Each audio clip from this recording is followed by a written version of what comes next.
Mes enfants adoptifs ont reçu une lettre de leur mère biologique la veille de mon 86e anniversaire et ont décidé de la retrouver au lieu de le fêter avec moi. Ils ont alors appris une vérité étonnante et ont réalisé que tout n'est pas ce qu'il semble être. Maman, je sais que papa et toi nous avez élevés avec tout l'amour du monde.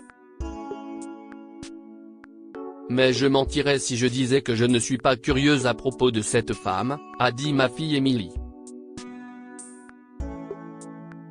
Nous étions au téléphone, et j'ai d'abord pensé qu'elle voulait régler les plans pour mon anniversaire le lendemain. Cependant, Émilie avait quelque chose d'important à me dire. Je n'ai pas réalisé à ce moment-là que je n'étais pas prêt à l'entendre, surtout à l'approche de mon anniversaire et après toutes les années de dévouement que je lui ai données, à elle et à son frère. Il y a plusieurs années, mon mari Kevin et moi avons décidé d'avoir des enfants et avons essayé de concevoir pendant longtemps. Malheureusement, rien ne s'est produit, et mon cœur s'est brisé chaque jour, principalement parce que je me sentais inadéquate. Je savais que ce n'était pas uniquement ma faute car Kevin avait aussi des problèmes de fertilité, mais cela me tourmentait terriblement. Nous avions presque 40 ans lorsque nous avons entamé le processus de demande d'adoption et, étonnamment, une adolescente enceinte nous a choisis parmi tous les autres candidats plus jeunes. Nous étions ravis et prêts à tout partager avec elle au sujet de son enfant, mais elle a décidé qu'une adoption fermée serait la meilleure option pour elle, et nous devions la soutenir. Mais elle nous a encore choqués après avoir découvert qu'elle avait des jumeaux, un garçon et une fille. Nous les avons pris tous les deux sans hésiter, les avons appelés Émilie et Ethan, et les avons élevés du mieux que nous pouvions. Dans la quarantaine, Kevin et moi étions solides financièrement. Nous avions créé une entreprise ensemble, qui n'avait pas besoin de beaucoup d'attention au moment où les enfants sont arrivés, et nous avions donc beaucoup de temps pour nos bébés. C'était parfait. Oui, nous étions plus âgés, et c'était difficile certains jours, surtout quand nous n'avions presque pas de sommeil. Mais ça en valait vraiment la peine. Je ne changerai jamais cela, et Kevin pensait la même chose. Certains jours, nous tenions simplement nos bébés endormis dans notre salon, écoutant leur respiration régulière, et c'était le plus beau son du monde. Madeleine, si est-il la meilleure décision que nous ayons jamais prise. Je ferais n'importe quoi pour ces bébés, m'a dit Kevin à l'époque, et tout ce que je pouvais faire, c'était sourire à mon cher mari parce que l'amour éclatait dans ma poitrine. Les enfants ont grandi en beauté. Ils étaient jumeaux mais n'auraient pas pu être plus différents. Kevin a toujours rêvé de jouer au baseball avec son fils, mais Émilie était celle qui aimait le sport. Elle était douée pour tout ce qui nécessitait une balle et a fini par rejoindre l'équipe de basket de son école, remportant des championnats de lycée à droite et à gauche. Plus tard, son talent lui a valu une bourse complète pour UCLA, qui n'était pas loin de notre maison à Pasadena. Pendant ce temps, Ethan était un cerveau complet. Il avait des A dans toutes les matières, mais les maths étaient son point fort. Il a participé à des tournois de mathématiques et d'échecs, et grâce à ses notes, il a été admis à l'université de Stanford. C'était un peu loin à mon goût, surtout après m'être occupé d'eux pendant si longtemps. Mais vous devez laisser vos enfants s'envoler, non?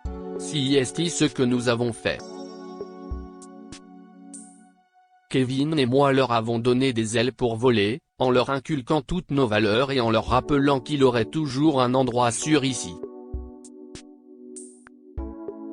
Bien sûr, Ethan leur rendait visite autant que possible, et Émilie n'était pas loin.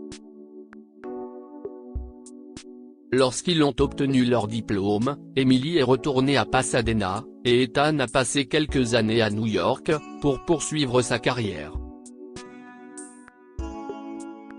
Cependant, il est finalement revenu lui aussi. Nous n'aurions pas pu nous en réjouir davantage puisque nous les avons vus se marier et avoir leurs premiers enfants. Malheureusement, Kevin est décédé alors que nous avions 80 ans, et cela a été la période la plus difficile de ma vie. Heureusement, Emily et son mari, Richard, étaient là pour moi, tandis qu'Ethan et sa femme, Suzanne, ont également fait de leur mieux pour que je ne me sente jamais seul. Maman, tu peux toujours compter sur nous. Je t'aime tellement, et je veux que mes enfants aient une grand-mère heureuse qui sourit tout le temps et prépare des biscuits, m'a dit Emily un jour, un mois seulement après le décès de Kevin. Nous étions assises sur son porche arrière, à regarder ses enfants courir et jouer. Merci, ma chérie. Ne t'inquiète pas. Cela prendra du temps, et même si je ne me remettrai jamais de la perte de ton père, je serai la meilleure grand-mère que tes enfants auront jamais. Mais ne dis pas à la mère de Richard que j'ai dit cela, ai-je plaisanté et elle m'a donné une petite tape sur le bras en riant aussi. Pendant tout ce temps, nous n'avons même pas pensé à leur dire qu'il était adopté. Cela ne semblait pas si important pour nous. Pour être honnête, j'avais presque oublié. Ils étaient mes enfants de toutes les façons possibles. Mais peut-être que c'était le mauvais choix.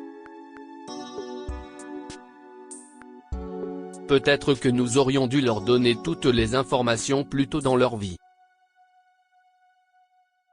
Peut-être que cela aurait changé ce qui s'est passé plus tard. Mais chérie, si est mon anniversaire. Tu ne veux pas venir avec les enfants? Et Ethan? Il ne répond pas au téléphone, ai-je contredit les paroles de ma fille. Je voulais que toute la famille soit présente pour mon anniversaire, principalement parce que ma santé n'était pas au mieux ces derniers temps. Je me sentais encore plus fragile que jamais, mais je ne le leur dirai jamais. Mes mains tremblaient alors que je tenais mon téléphone dans le silence d'Emily. Pour une raison quelconque, mes sens étaient en éveil. Quelque chose s'était passé. Elle était trop calme. Ma fille ne s'est jamais comportée de cette façon. Maman, la vérité est que Ethan et moi avons été contactés par une femme aujourd'hui. Tôt le matin. Elle a dit qu'elle était notre mère biologique et qu'elle nous cherchait depuis de nombreuses années. Elle a même envoyé une preuve de l'adoption et veut nous rencontrer. J'ai parlé à Ethan, et il veut la rencontrer. Mais je voulais juste demander. Pourquoi tu ne nous l'as pas dit? J'étais abasourdi. Je ne pouvais pas le croire. L'adolescente qui voulait une adoption fermée les avait contactés. J'étais heureuse de l'honnêteté d'Emily. Mais je n'avais aucune idée de ce que je devais lui dire. Elle était visiblement bouleversée, mais il était difficile de savoir si c'était contre moi ou contre la situation en général. Chérie, honnêtement, je ne pensais pas du tout que c'était important, et je commençais, hésitant, alors que mon front commençait à transpirer et que mes mains tremblaient encore. Je suis vraiment désolé. Je peux te dire tout ce que tu as besoin de savoir maintenant. Mais qu'est-ce que cela a à voir avec mon 86e anniversaire? Maman, elle veut qu'on se rencontre demain parce qu'elle ne vit plus à Pasadena. Et franchement, je suis un peu en colère contre toi. J'aurais aimé qu'on sache la vérité. Je pense qu'Ethan est aussi en colère. Donc je pense que nous allons rencontrer cette femme et prendre quelques jours pour prendre des décisions, répondit Emily. Emily, que veux-tu dire par décision?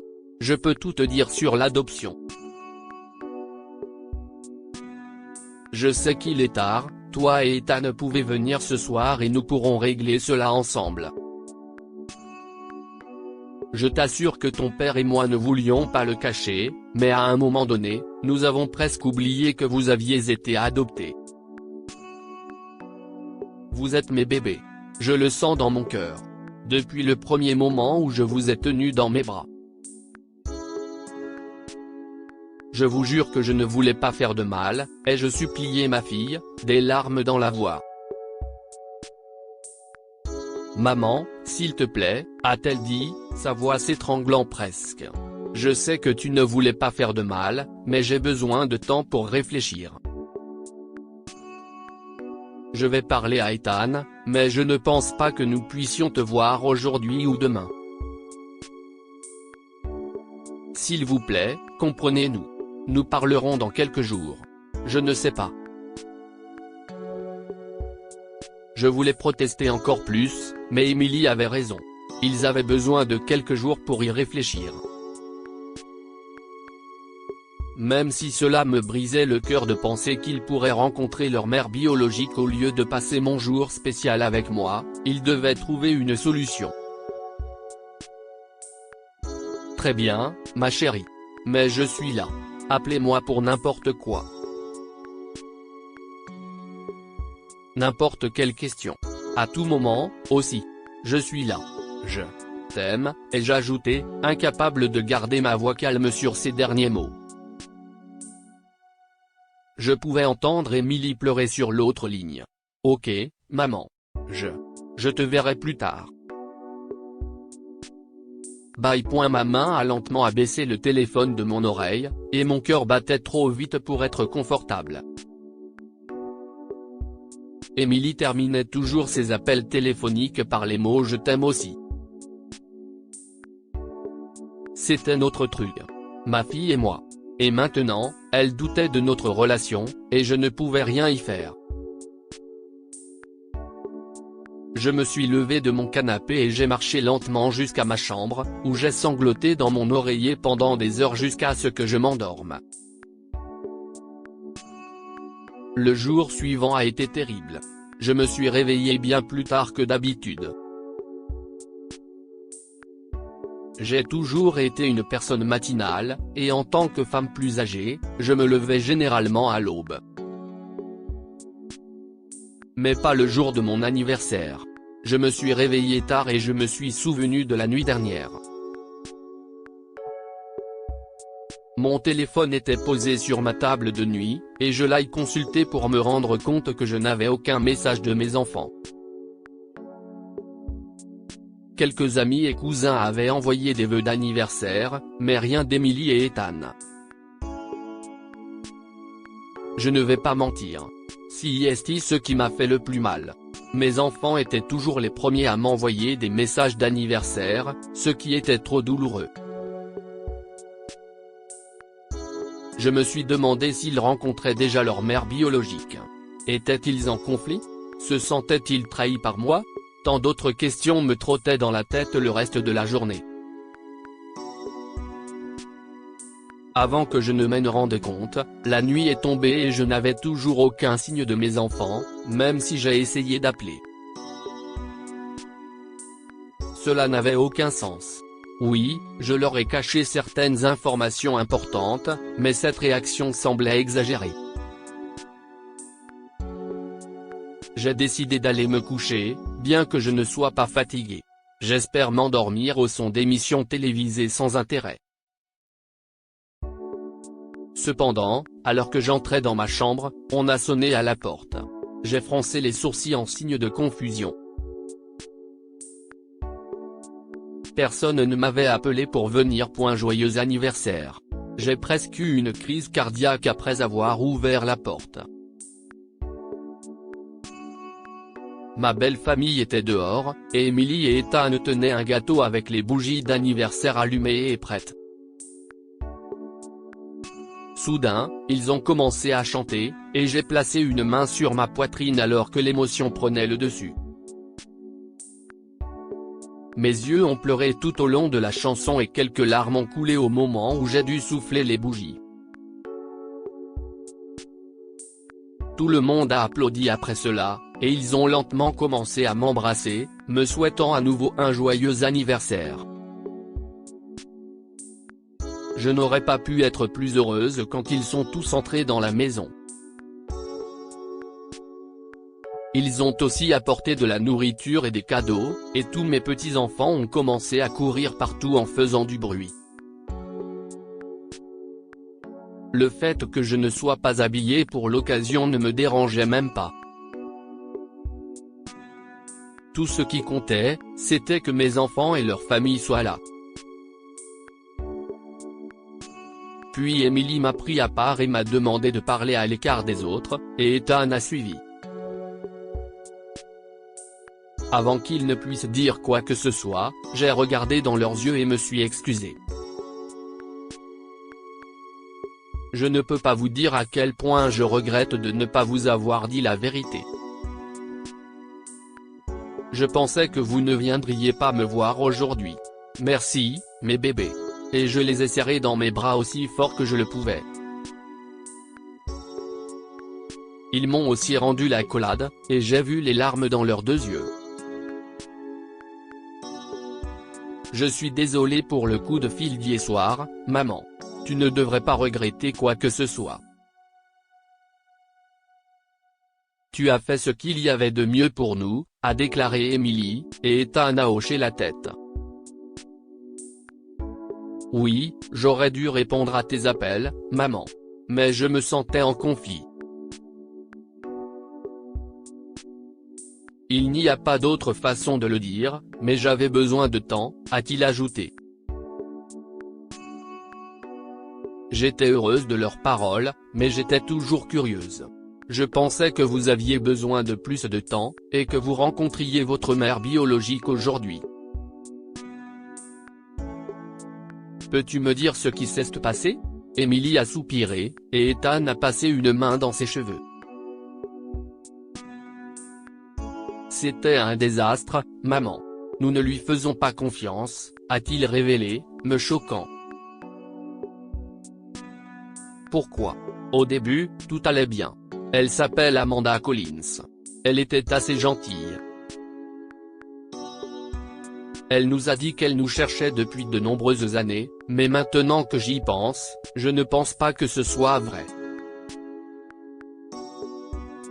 Nous sommes restés dans la même ville pendant des années, sauf pendant l'université et quelques années après pour Ethan, mais quand même. Vous étiez là.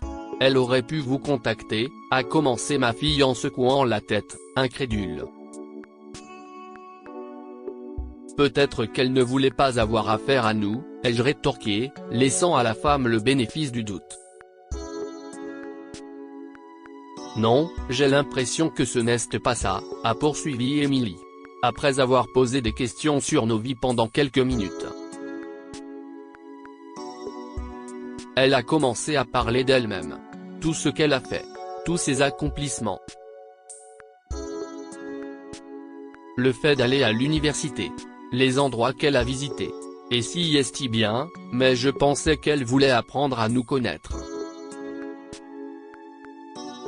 Peut-être, elle voulait que vous la connaissiez, ai-je dit, ne voyant toujours pas pourquoi il ne lui faisait pas confiance. Ces histoires ont duré 2 heures, maman. Après avoir demandé seulement quelque chose sur nous. Elle ne voulait pas nous connaître. Du moins, si est ce que j'ai ressenti, a ajouté Ethan.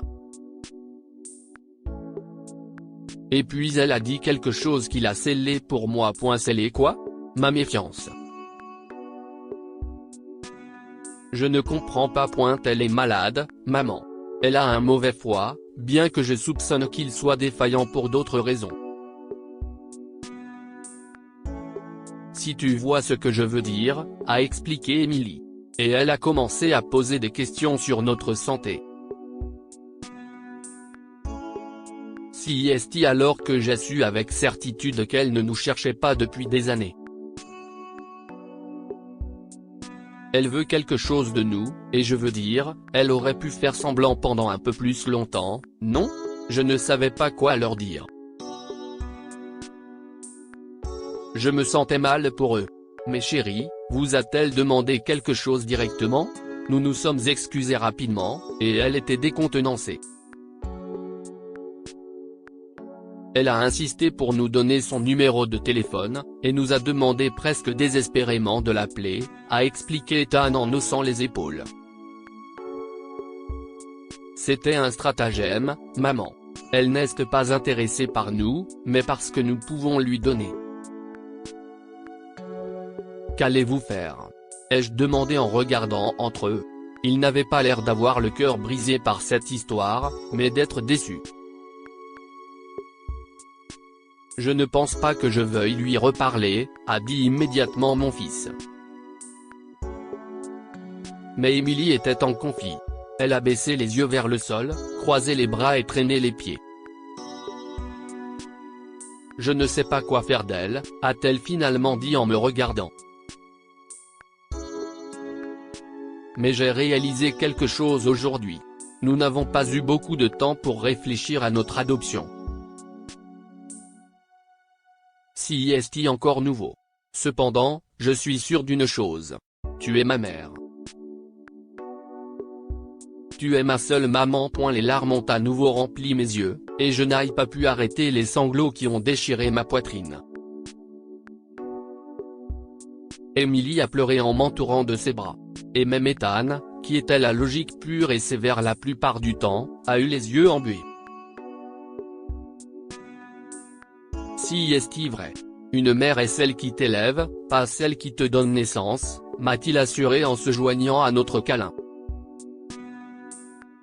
J'ai su à ce moment-là que tout irait bien. Même si Amanda essayait de rester dans leur vie, leur amour pour moi ne faiblirait pas, surtout parce qu'ils savaient que mon amour pour eux était solide comme le roc. Que pouvons-nous apprendre de cette histoire? Votre vraie mère n'est pas celle qui vous a mis au monde, mais celle qui vous a aimé et élevé. Ethan et Emily ont été troublés par la nouvelle de leur adoption et l'apparition de leur mère biologique. Mais ils ont vite compris que leur maman, Madeleine, était leur véritable parent. Soyez toujours honnête avec vos enfants. Madeleine aurait dû dire à ses enfants qu'elle avait été adoptée plus tôt. Même si cela ne semble pas nécessaire, il est toujours préférable d'être totalement honnête. Partagez cette histoire avec vos amis. Elle pourrait égayer leur journée et les inspirer. Si vous avez aimé cette histoire, découvrez celle d'une jeune fille qui vient quotidiennement au carrousel avec un mendiant. Le conducteur du manège se souvient qu'elle venait avec son père.